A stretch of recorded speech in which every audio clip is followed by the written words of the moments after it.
Hi, my name is Fran McGinnity. I'm a social researcher, a sociologist by training. I work in the Economic and Social Research Institute in Dublin, in Ireland. I work in the Social Research Division of this institute, mostly on equality issues, discrimination, particularly labour market equality and discrimination. I also work on childcare, work-life conflict and migrant integration. Those are my main topics. Discrimination as the unequal treatment of people in the labour market or in society on the basis of who they are. Whether they're female, whether they're black, whether they're a migrant, whether they're old, young, have a disability. It's on the basis of group membership, this unequal treatment, rather than the basis of their capabilities.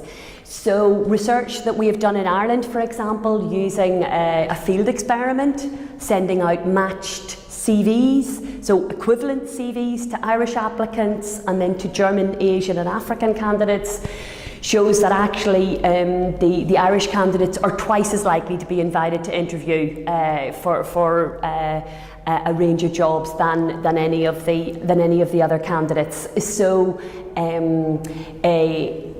while attitudes to migrants and migration in Ireland is quite positive, actually we found evidence of quite substantial discrimination. So one of the piece in the work chapter that I'm going to be involved in is trying to look at what part of inequality in the labour market is due to discrimination. That's one of the issues I'm particularly interested in.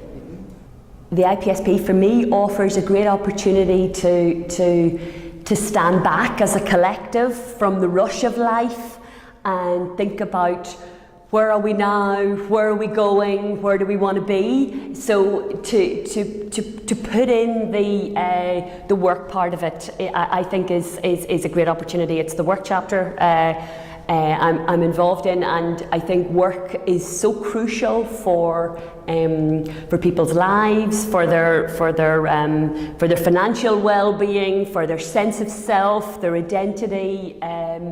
That it's such a crucial part of people's lives. I'm really glad that the work chapter is in there.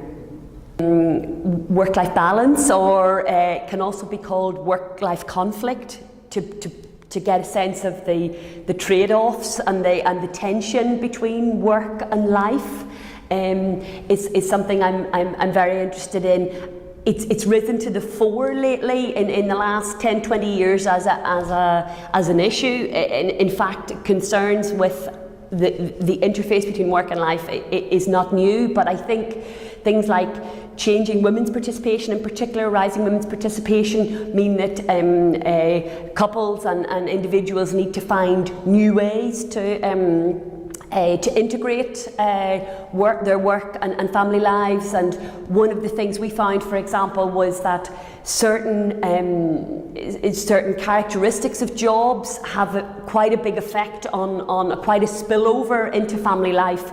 One of them is work pressure, which we found in Ireland rose during the recession, but work pressure, not having enough time to get things done, regularly having to work overtime, feeling under pressure all the time at work, people who score high, who have very demanding, high-pressure jobs, then tend to have quite a high work-life conflict. They think about work a lot when they're at home. Their partner gets fed up with the pressures of work. They feel they don't have enough time for their family. So that's one of the issues I'm interested in. Of course, there's other factors that play quite a role in work-life conflict, and long and unpredictable hours is the other big one.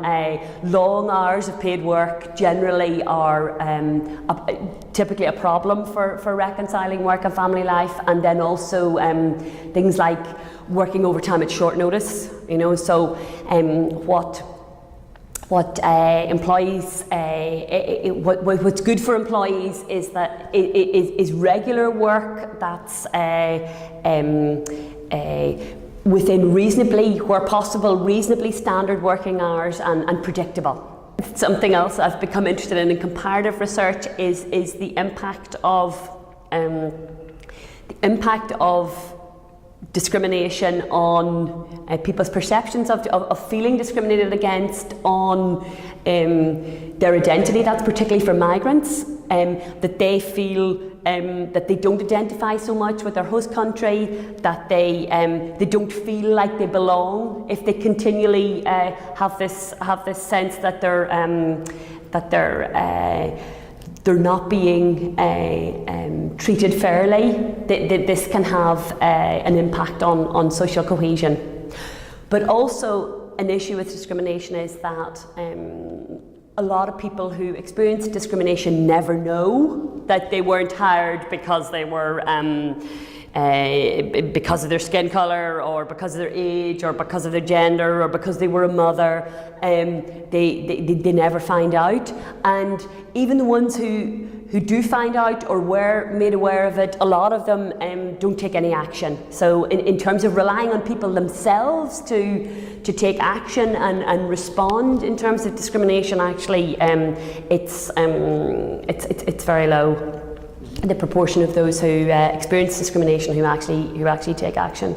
Or one change that you would like to see in society within your lifetime, what would that be?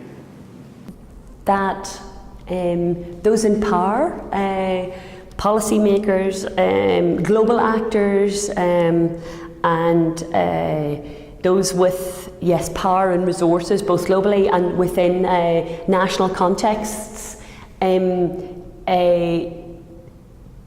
take much more seriously the idea of inequality as having a negative impact on societies and how they function, and also the well-being of societies.